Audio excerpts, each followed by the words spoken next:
You know the track Modjo, Lady, Hear Me Yeah, Too. yeah, yeah, I yeah. work with this guy. He's Jan Destal.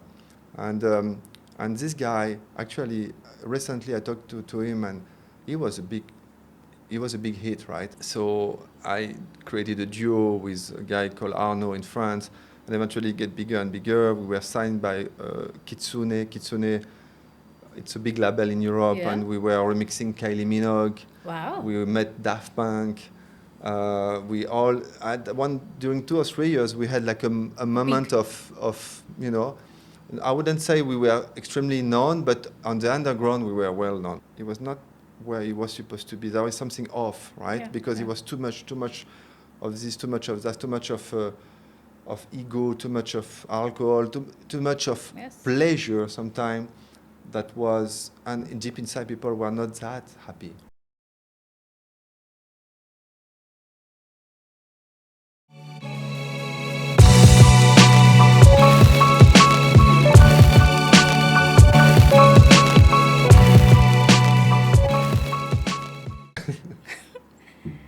Hi, welcome to Rooted and Routed podcast, the podcast about expat life, and I'm your host Sabiya Pathan with Hook. Today we have a special friend of mine on the podcast. He is from France. He is a passionate singer, a musician. Uh, he has been an expat before as well. Mm-hmm. He is a big philanthropist at heart. Let's introduce you to the great friend, Luc. Welcome, Luc. Thank you, Sabiya, and thank you for inviting me here. You're I welcome. heard that you were starting a new activity, which is exciting. Yeah? Yes? I love people who say they're gonna do something and they actually do it. And you are the perfect example of that. So Thank you you. said you would do a podcast. I heard that like maybe a couple of months ago, Yep. isn't it? Yes. When did it start again? The recording started in May. Okay. And then suddenly I see, so I must confess, I haven't watched one yet. No problem. But I will. But it's good Especially to know. the one with my wife. Yes, for sure, yes. But I like the fact that you said you would do it, and now it's actually happening. I said I didn't see. Actually, I saw a little bit, and I felt, well, it's professional. It's good. Thank you. The way he's actually set it up. Oh, I'm It's glad good. that So you said congratulations for this podcast. that. Thank you. And thank you for inviting me. Thank you. Let's start with your background, Astro. What is your background? What did you do before being an expat? And your journey as an expat so far? So what I've done before I was an expat, is going to be difficult because I've always been an expat. Oh, Yeah, almost. So I started, I started quite a long time ago, like 25 years ago in the industry, and I studied in US for a couple of months, and immediately the company sent me to Africa. Africa. Yes, Okay, so my that first I- assignment was actually Angola, which is a beautiful country close to Congo and Namibia. Yeah. It's a country where I used to have a civil war. It's a long story, but the country could be a paradise. Unfortunately, as very often humans make it a war zone, right? But I really enjoyed my time there, and I studied in Angola for 2 years, and then I moved to. Let me think, because I moved to many countries. I don't know if you want to know. Sure, all I of would the- love to. The audience would love to know the journey because it's good to connect, right? I'm Yes. sure there will be somebody who will connect. So let me think. I think I moved to, right after Angola, I think I moved to Norway for 3 years. And then I moved to Algeria. And then I Alright. moved to Nigeria for 2 years. I worked a little bit in Congo, Gabon, all this country. And then Wow. I moved back to Paris. Then I moved to Italy.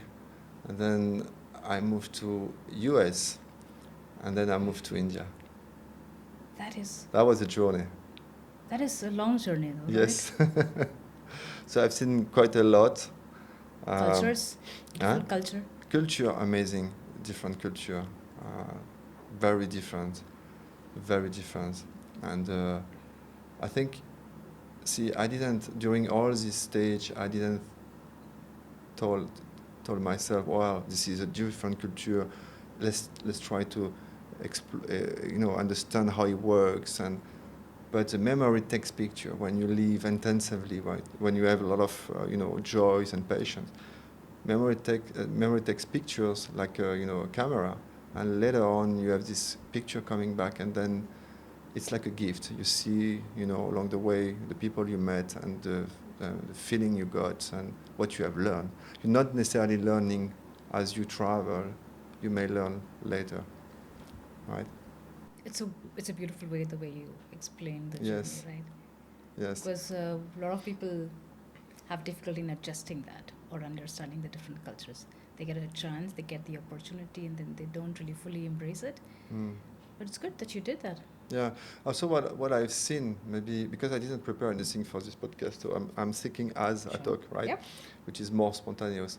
I've seen that sometimes you don't want to be to a place, and it's actually where you're gonna get some blessing, right? You're gonna get something, breakthrough or whatever. And sometimes you want to go somewhere, absolutely, and it's not up to the expectation you had, right? Mm. And the reason why is because for instance, when I went to Nigeria, it was one of the toughest, most difficult countries. It is, yes. It was tough. That's why my eyes went like, "Ooh, Nigeria as well." Ooh. Yeah. It's tough, but I actually had amazing moment there, and I would never have been there by myself, right? So sometimes life, God, if you believe in God, will bring you somewhere, and it's better than what you thought, right? Sometimes whether they say like you're planning something, but you're planned for something else by God. So Yes. your plan is not what you should be focusing on. You Yes. should be focusing on what God has planned Yes, for you, and that you don't absolutely. even see it, right? No, absolutely. Yes. That's beautiful. But I also heard that you were a performer. Let's talk about that. Okay, You were so part of a band performing on the stage. yeah, I always actually I started my journey in this in music. In fact, since I was a kid. My parents gave me a violin, and there was no discussion. I had to do violin during 10 years. I made violin. 10 years. Yes. So until I got to the point where I wanted to do my own thing. So it was around 15, 16. Then I grab a guitar, someone teach me, then the piano. So I become, a musician, right? Yeah. And eventually I was not playing violin too much. But it took me another 10 years before actually I thought about recording anything. So I jumped into this world, and this world was big because it's a lot of equipment, a lot of learnings to do. But it was around like maybe 28, 29 years old, I discovered the recording, the studio and everything. And from there, it has been an amazing journey. I was a lot in electro music. So I created a duo with a guy called Arnaud in France, and eventually get bigger and bigger. We were signed by Kitsune. Kitsune, it's a big label in Europe, Yeah. and we were remixing Kylie Minogue. Wow. We met Daft Punk. We all during 2 or 3 years we had like a moment of I wouldn't say we were extremely known, but on the underground we were well known, right? So that was my journey, playing on the club sometime. It was a different look. Wow. Yes, playing in clubs and stuff like that. And then, but this world is it's a very delicate world, because none of this is always good, right? And I always have my heart, kind of balancing between my passion for music and the place where I was evolving and the people I was with. Some people are amazing, but some of them, like, the track Modjo, Lady, Hear Me Tonight. Yeah. I work with this guy. He's Jan Destal.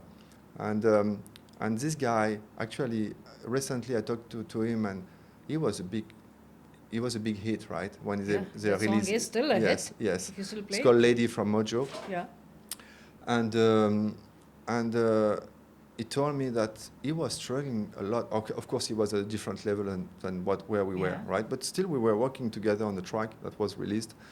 But he told me that he was struggling a lot, because very often he was actually performing, and he was kind of feeling that he was not where he was supposed to be. There was something off, right? Yeah, Because yeah. he was too much of this, too much of that, too much of ego, too much of alcohol, too much of Yes. pleasure sometimes.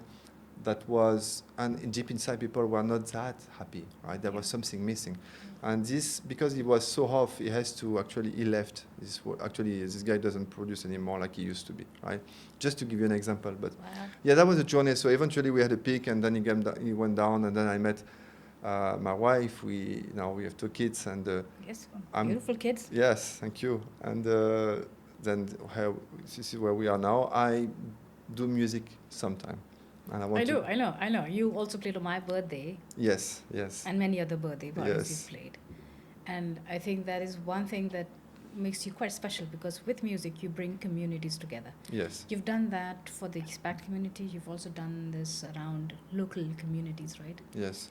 Did you also do that when you were in Algeria or Nigeria, other countries, or Uh, are you into music back then as well? I mean, yes, because it started around when I was in Norway. Um, I would say it was depending on the country. It was difficult. Like for instance, in Algeria and Nigeria, it was not that easy to. Yeah, I used to play a little bit, but I wouldn't have played outside. Oh no, I don't know what I've done in Nigeria. We released an album with another band. there you go. Yes, and There it is. I'm really digging and Yes, uncovering I'm things. partner. I was actually partner with a local guy with amazing voice, and we did a complete album that was released back in I can't remember the years, but this guy has a great potential, and eventually we got connection. It was before I had a peak, right? He was with a different band, and I still have the song, and some of them are quite good. I'm happy, and so through this guy, a lot of people were coming to my place. A lot of recording was happening. Yes, music was already there. I'm going to share those links for sure because Yes. I think people need to know what you were before as an expat and Yes, I was an expat. then as well. Yes, I am. yeah, I was yeah, an expat, then expat. yeah. It didn't start in India, or it didn't start in US because we were before India. We were 5 years in Houston. For my wife, he started there, but for me, I'm a bit It was older, much so before, yeah, yeah. yeah, I started. But I before. like that the identity that you have besides as an expat, besides you have a corporate job, right? Besides that, what do you do in your free time? The passion. I think I Yes. like that I feel like people should have some sort of identity. The moment you retire, let's say, from your work, you have to have something, a passion. And you Yes. have that. And Yes, I do have that's that. beautiful. Yes, it's beautiful. Talking Yes. about the philanthropist activities, you're quite an active member in philanthropy. Like you support non-profit organization, right? Mhm. In India. I'm a sponsor of an NGO. Yeah. The name is Link Humanitaire, and it's Okay. based in France. So now the story around that is, yeah, you're No, so that is in France. Okay, I thought you would. My next question was that. So that is not just in India. You're also. yeah, it's based in France, but it's mainly for India. Now they are expanding towards some other country. And myself, I'm not limiting my to India as India, well. Yeah, whatever the need are. Since Yeah. like my first travel outside of in France with a plane, my first Trip. Yeah. trip Overseas. trip. So what I was looking for was like in close to Togo, Burkina Faso. And that, I was like 17 years old, and I was visiting a family where the lady started a little place like for the babies, to take care of the babies. Okay. Like I don't know, like very small place, very humble place. For the babies, especially when they are coming before the Preterm. yes, preterm, yes. Yeah. And this lady eventually, now it's the second hospital of the country, right? It becomes so big that it's a huge organization, and there are a lot of doctors and everything. But at 17 years old, I went to visit these missions, and what I'm saying that again? You're saying. Yeah, because you're a sponsor, right, for the philanthropic. Yes, I the started. Yes, I started with this. non-profit I organization. discover what it is to care about other people. Yeah. But it didn't mean that then from this trip I came back and I was a new person. Actually, I was not. I mean, I learned things. As I said at the beginning, you take pictures. Yeah. But then I have my life, and I think, I don't know if it's related only to expat people. I think it's a lot to expat, but not only. But everybody is looking for happiness, and is looking for feeding himself with things and have a sense of realization and everything.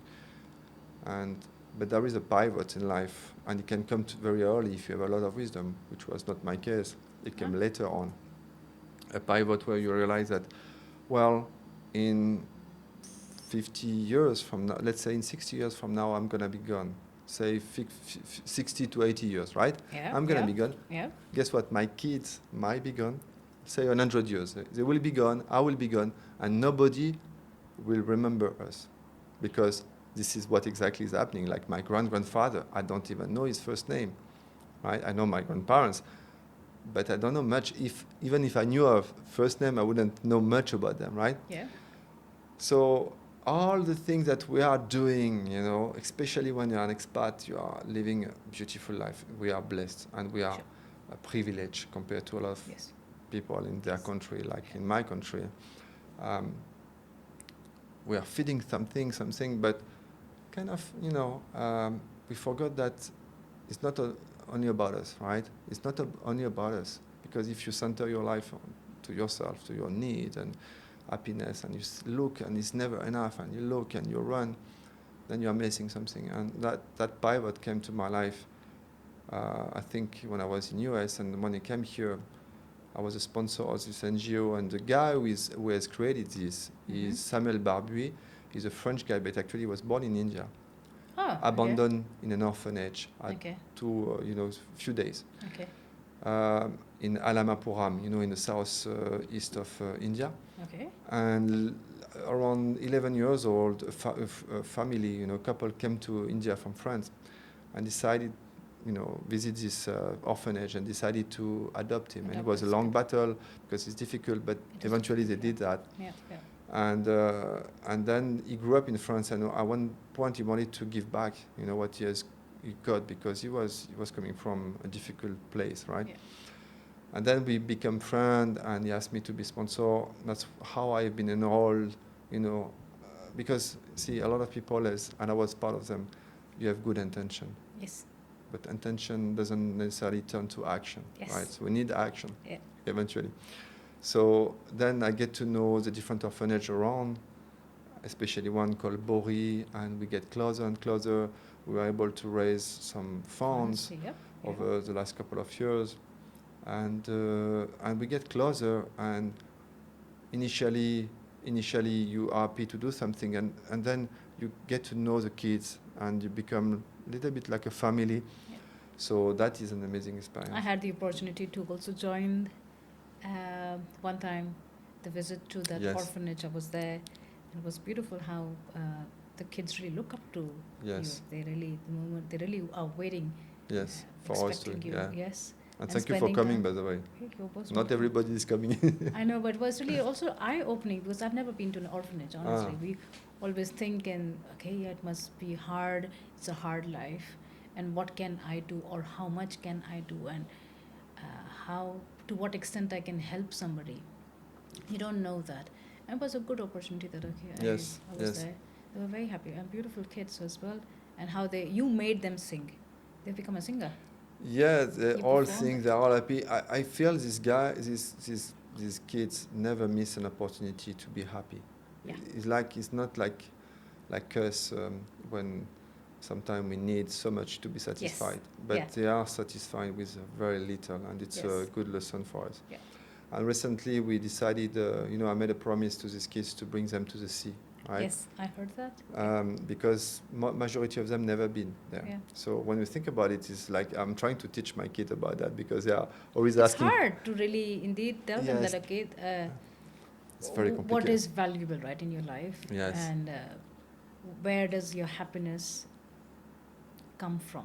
Yes. Not from something materialistic, and it's very hard. I think in today's world, it's like the gaming and the digital world, what they see, and I know it will be more difficult as they grow up. More, yes. And I don't know. I sometimes think it's hard for the parents in nowadays to teach their kids about the real value, real happiness. I think it's very complicated, but maybe lead it by example. Yes, that's bring them to.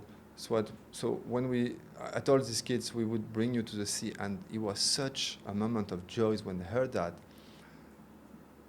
Because I didn't know what to expect, that to go, right? So I thought, we have to do it. So a couple of, maybe 2 or 3 months later, we finally set up all the trip. And there was these 46 kids. 46? I thought it was 20. 20? No, 46. 46. Yeah, or 45. So but still, it's a big number. Yeah, it's a big number. So we had to set up villas. It was not in Goa, it's in the north of Goa, it's called Malvan. Yeah. We didn't know this place is beautiful, beautiful beach. And so they came with a bus, a long drive and everything, and we set up the villas, and it was 3 days so I shot a movie, and this movie is about to be released in English next week. Yeah, it's looking forward. I'm going to share that. Yeah. Definitely, I'm going to share the link. Yeah, thank you very much. It's a 30 minutes movie.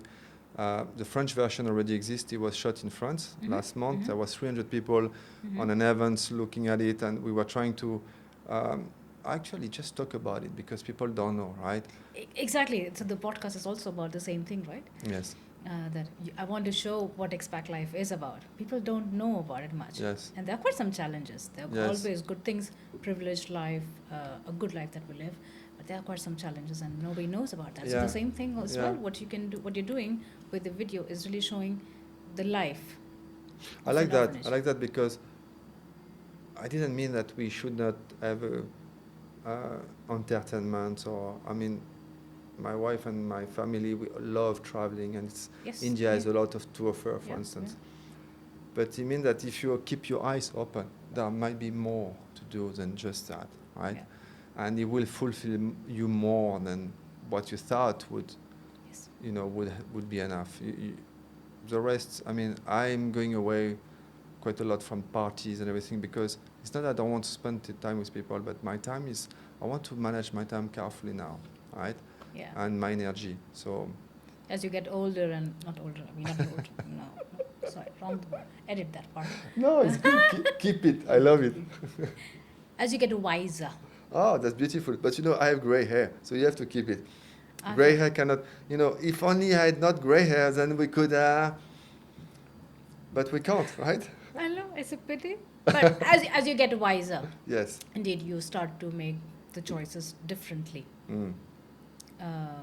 And sometimes it also happens that when you are an experienced expat and have seen different cultures, traveled around, you also become wiser. You also open up your eyes, what my life is and what the life is in some other countries where they don't have access to the basic things. Correct. Yeah, so it's a nice thing. Yes, definitely. When you've traveled to different cultures and seen the life there, you've also, of course, worked in different countries. What is the work environment like, work culture like in different countries? Do you see the difference there? And how do you adapt yourself for that? Yeah, there is a lot of difference between countries.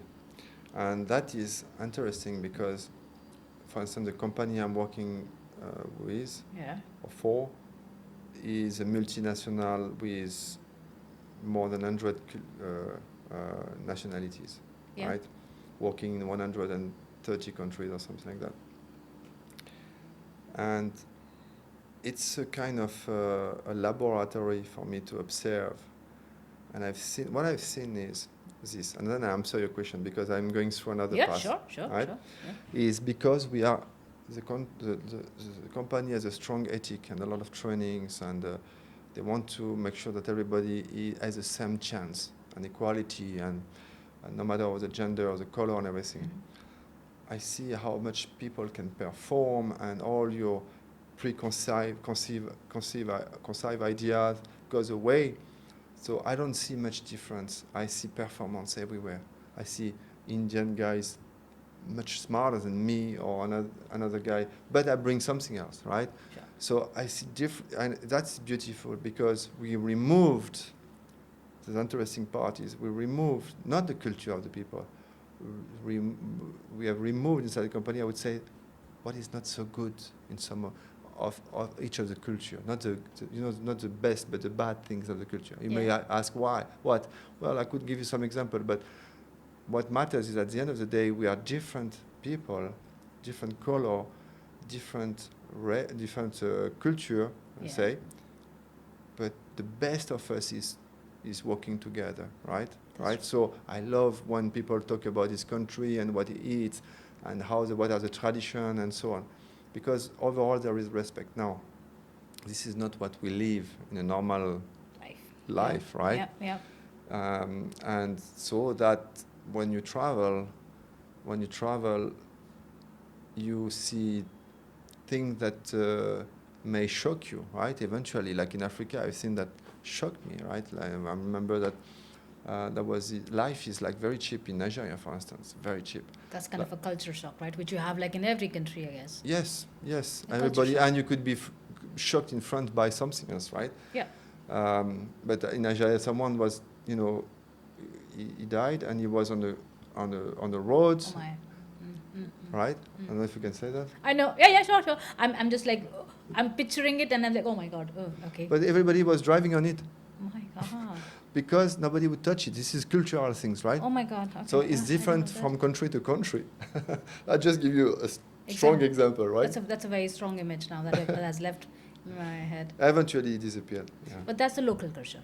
And in the work culture, have you got Yes. some things where, oh my God, I didn't know that. Like as an example, there are some plus and minus, or maybe some things that you take time to adjust. Like my husband, when he was in Sweden, and he called for a meeting, a couple of teammates, and one of them said like, I can't come because I have to clean my boat. It was a summertime. Clean my boat. So for him that was a culture shock. Or even having lunch really at 11:30 in Sweden, right? That is really very strict. Also, when we are going out in a restaurant, Indian thing, we step out 8:30 for dinner, and by 9 o'clock they say sorry, you can't come because that was the last order or the last customer. Like, and that was the culture shock that I'm talking about. So at work culture, he really dealt with that. But he also then saw the positives later on, that even if they leave early for, let's say, the cleaning of the boat in summer, they cover it up, their work hours, by logging in at home. Yes. Right? And that's the work-life balance that they maintain there. For something like this, did you notice the Yes, work I did. culture? Like, for instance, in Norway, they would leave early because they have, like in US as well, they would leave early because they have a life after work. Actually, make a priority to spend time with family, and also to have outdoors activity. Yeah. And you may think, whoa, especially from Paris, where we work long hours, in Paris. Yeah. It's very Parisian to be in corporation. I'm learning since yesterday. To be the last to leave, which is stupid. But really? Yes. I kind of, yes. Your boss, you would never leave before your boss, stuff like that. Maybe it's changing a little bit, but it was like that. So, but in Norway, they don't really pay attention. I mean, 4 o'clock, it's time to go. I have a life. Yes. And I really like that, for instance. I like it too. Yes. Yeah. Well, another thing is Norway, for instance, you would eat if you are invited somewhere, if you are ever invited, because it's not part of the culture to invite, each other. But if you would be invited, then you would eat at 5 or 6. Which is very tough, right? It's very tough. Very, very early. And right? then also, like some people who are really driving, yes, they would say, okay, I cannot have more drinks, I just have 1 beer. And then, let's say, like you're invited to my place, and you say, sorry, I can stay back, but I can have only 1 beer. And I'm offering you, but you can have more. It's a party, you can enjoy, it's a weekend. No. 1 beer is okay, because that's the rule. That's the rule. It can be an offense if you are pushing them, right? Because they want to stick to the rule. And like when they are driving, when you are a pedestrian, when you walk and you are about to cross the road, before you even reach the crossing section, all the cars stop. Yeah. Believe me, in Pune, it's not working that way. Absolutely not. When I got married and we went to Belgium, and 12:30 a.m. on the street of Belgium, on the highway, there's a red light. None of the car. There's no single car on the road, and my husband just stopped. I said, what are you stopping for? It's a red light. Yeah, but there's nobody around, so you can just go. No, I can't, because that's the rule. Yes. For me, that was culture shock. Yes. And I understand, I mean, from an Indian perspective, you don't have time to lose like that, right? Because you are coming from a world where you have to survive as well, right? A lot of people has to keep up and everything. Yeah, so there are different... It's a fast life right here. Yeah. And sometimes it takes quite some time. Did you take a lot of time to adapt? Do you normally take time to adapt when you... In fact, I no longer think. If tomorrow I'm transferred to... in US was tough because we had to buy a house, so all the rules of... the registration part, it was long. paperwork. It was a bit. And I would say, okay, the question is a little bit, there is a bias because I'm not saying tomorrow I'm going to say Dubai. I'm not going by myself. Exactly. The corporation helps you. So Yeah. it's very easy. We come to Yeah. India, they're taking care of the visa, Yeah. of everything basically, of finding the house. You have assistance for everything. It's not exactly the same if you decided to move to Dubai or Canada by yourself and Yeah. start the Yeah. process, right? It would be more complicated. I think it's an administrative issue because the rest, I don't see any obstacle personally, right? Okay. Yeah. Maybe China, if I was going to China. That will take for me as well. I think so too. Yes. To adapt because the language is different, right? Although language is here as well different. Yes. No, I think it's a different world, more than India, I think. Yeah. Yes. But still, there are quite some expats, right? The expat community yes, in Shanghai is really strong, and they say it's a different world. It's not part of China, kind of. Yes. It's like Goa in Yes, India, yes, right? yes, It's a yeah. different world. I would like to ask one more point about the organization that you're working with. How do you envision their future? What is it that you have the vision for their growth? So, if we're talking about the orphanage, I think there are a lot of needs for the kids, right? Yeah. But there are different level of maturity in a way an orphanage is running the activity. Okay. And this is what I got to learn here in India. We are friends with a guy who is, I won't say his name, but he's running big orphanage, other one, where not only is able to take the kids out of the sex trafficking world, right? Not only is able to do that and secure a place for them where they can be safe and eventually educate them. That is what most orphanage would do. Not always at the same, because sometimes things are happening inside the orphanage, but a safe place. But most of the time, then the kids come back to poverty. They're not going back to the level where they were, but they are not able to break through, you know. But now what they are doing is not only they bring the kids to education, but they go until college and MBA in the US. Okay. So they are trying to really make a big difference so that now these kids has really got reach a level of knowledge and education so they can come back and now become agents themselves of freedom for these women or from the kids, Yeah. you know. So I've been amazed for what I've seen. So what I would say is, obviously, you want to provide more food, funds to sustain the orphanage. I'm talking about the one I'm working with. And eventually, I want to raise more funds to make an extension. Okay. So it's more comfortable. But the help they want to do is not limited to the comfort. It has to be Beyond beyond that. And it's comfort, physical comfort, and you have safety, integrity, and then you have education. How do we bring the kids to such a level where now they are out, it's a breakthrough, and now they can actually become themselves. They can also do the same job that we are doing. Yes. And most of the time they will have to come back and bring the mother out of slavery, right? Also, This is what we want to do.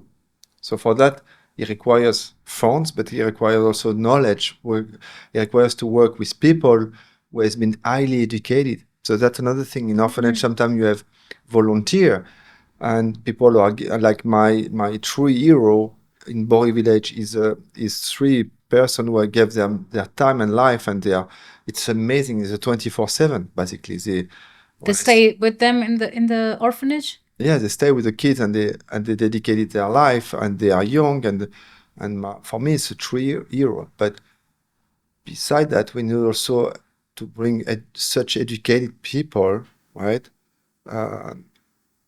with different kind of skills that will elevate the entire process. And the way we understand this role or job to be done through the kids is not only good intention, is not only funds, it's wisdom and knowledge to change truly their life, right? I don't know if it was clear. Yeah, I got that. To really elevate, and that is not possible by just volunteering or giving your time or just giving supplies. It goes beyond that. You have to also change their mindset and help them, you have to promote their thinking in some way. Yes.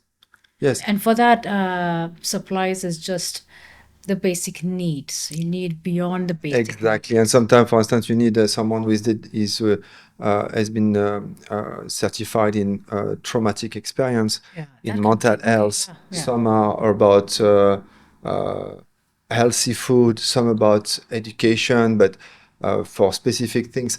Not one single person can do everything perfectly, Exactly. Yep. right? Yeah. And that, with this mindset, then you start to make a big difference. And you need a community to really Yes. help you with that vision. Yes.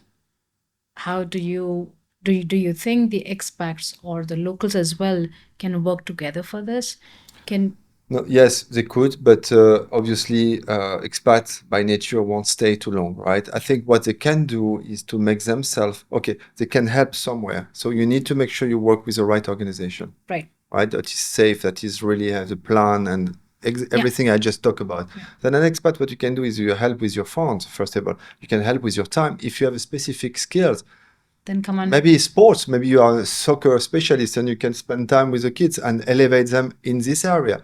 Maybe it's a teaching, maybe something, right? I think the expat spouses who are qualified but not allowed to work would be perfect to come and Definitely. help, right? Somebody who's probably into branding or somebody who's into fitness, I don't know. They cannot really, they are not allowed to work. So how will you utilize your time? You can, of course, find connections and your daily life moves on, your routine. But something like this, I think, will add value to your profile as well. Yes. And I think maybe we should do something that an expat spouse was dedicating their time for the NGO can also get some kind of I can't say certificate, but recognition on LinkedIn. You know what I'm saying? So that LinkedIn doesn't just show that, okay, have been away or following the spouse.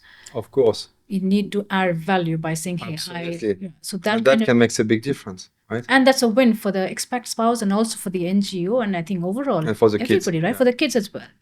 And I would say, as you are doing a favor to the kids, the biggest favor that you're giving is to yourself, because you give an opportunity for you to experiment something and for your heart to beat faster and stronger and to live in a different dimension. So as you initially believe, I'm going to do that for the kids, in fact, after a while you realize you are also doing it for yourself, right? It's a win-win thing. So yes, encourage living with purpose. Yes, absolutely. And there are, India is a place where really there are opportunities to do it. A lot of it.